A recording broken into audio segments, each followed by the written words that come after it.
Existe uma maneira muito sutil de fugir de si mesmo. E, curiosamente, ela pode parecer virtude. A humildade hoje circula como um valor socialmente desejável. Ela aparece em discursos, em comportamentos cuidadosamente moldados, em uma tentativa constante de parecer acessível, equilibrado, simples. Tornou-se quase uma estética. Algo que se veste, algo que se demonstra, algo que se projeta. Mas essa versão da humildade é confortável demais para ser verdadeira. Porque a humildade real não é um adjetivo. Não é uma qualidade que você exibe. Não é algo que você decide performar diante dos outros. A humildade, quando existe de fato, não aparece como aparência. Ela aparece como consequência de um encontro com a realidade. E esse encontro raramente é leve. Existe uma tendência quase inevitável no ser humano de construir versões de si mesmo que sejam mais suportáveis do que a verdade. Não necessariamente por maldade, mas por proteção. Você suaviza aquilo que te expõe. Reorganiza suas falhas em narrativas aceitáveis. Dá sentido ao que te favorece e ignora aquilo que ameaça a imagem que você construiu sobre si mesmo. Com o tempo, essa versão editada deixa de parecer artificial. Ela se torna familiar. E o que é familiar costuma ser confundido com o que é verdadeiro.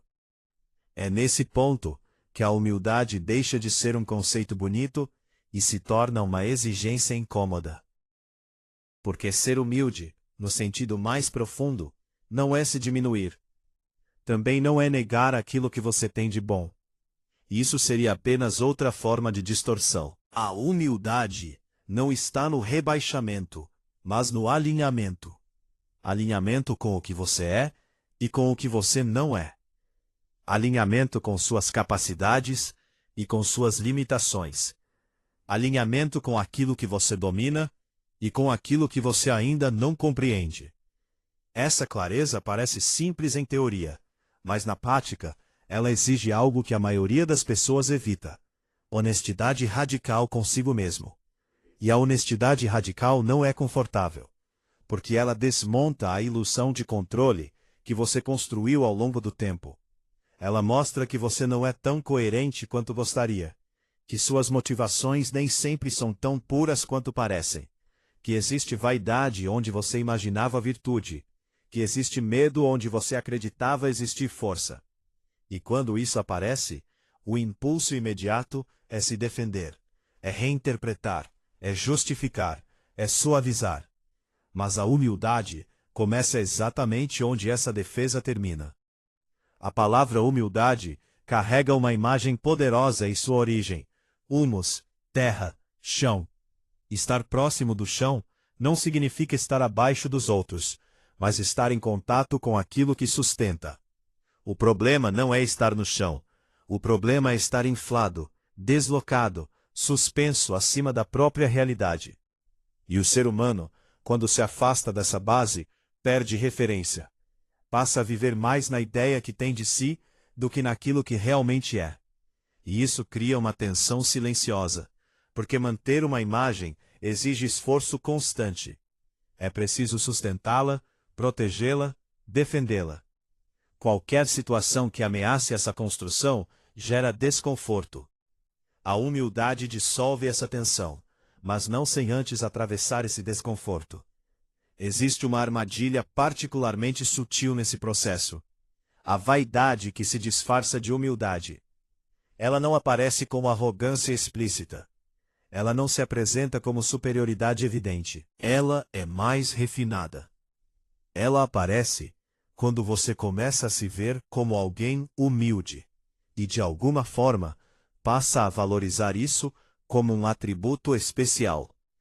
Nesse momento, sem perceber, você volta ao mesmo ponto, o centro. Não importa se é pela inteligência, pela força, pela aparência ou pela humildade. O movimento continua sendo o mesmo: estar no centro. ser alguém, ser reconhecido por algo. A verdadeira humildade não entra nesse jogo. Ela não disputa lugar, não se compara, não se declara. Ela simplesmente não precisa disso. Existe uma história simples, quase irônica, que ilustra bem essa contradição. Um rei decide viver de forma simples, sem ostentação, próximo do povo. Ele acredita sinceramente que está se tornando humilde. Em uma noite, durante uma oração, expressa o desejo de crescer ainda mais nessa virtude. Nesse momento, entra no templo um homem pobre, que declara em voz alta ser o mais humilde de todos. O rei imediatamente se irrita. A reação revela aquilo que o discurso escondia.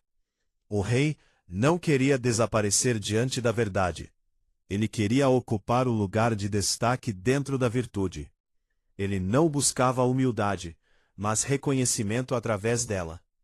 E essa é uma distorção extremamente comum, porque o ego não precisa de aplauso direto. Ele se adapta. Ele encontra formas de continuar existindo, mesmo dentro daquilo que parece negá-lo. A humildade verdadeira desmonta esse mecanismo. Ela não tenta substituir uma forma de superioridade por outra mais aceitável. Ela simplesmente dissolve a necessidade de ser superior. E isso transforma completamente a forma como você se relaciona com o mundo. Sem a necessidade constante de comparação, a mente desacelera. Sem a necessidade de provar algo, a energia se reorganiza. Sem a necessidade de sustentar uma imagem, a vida se torna mais leve. Mas esse movimento não acontece sem custo, porque em algum nível você precisa abrir mão da identidade que construiu. Precisa aceitar que não é tão especial quanto gostaria, mas também não é tão insuficiente quanto teme. Precisa abandonar a narrativa que te colocava em um lugar fixo e aceitar algo muito mais dinâmico. Você está em processo. E isso pode ser desconfortável, porque processo implica incompletude, implica erro, implica mudança.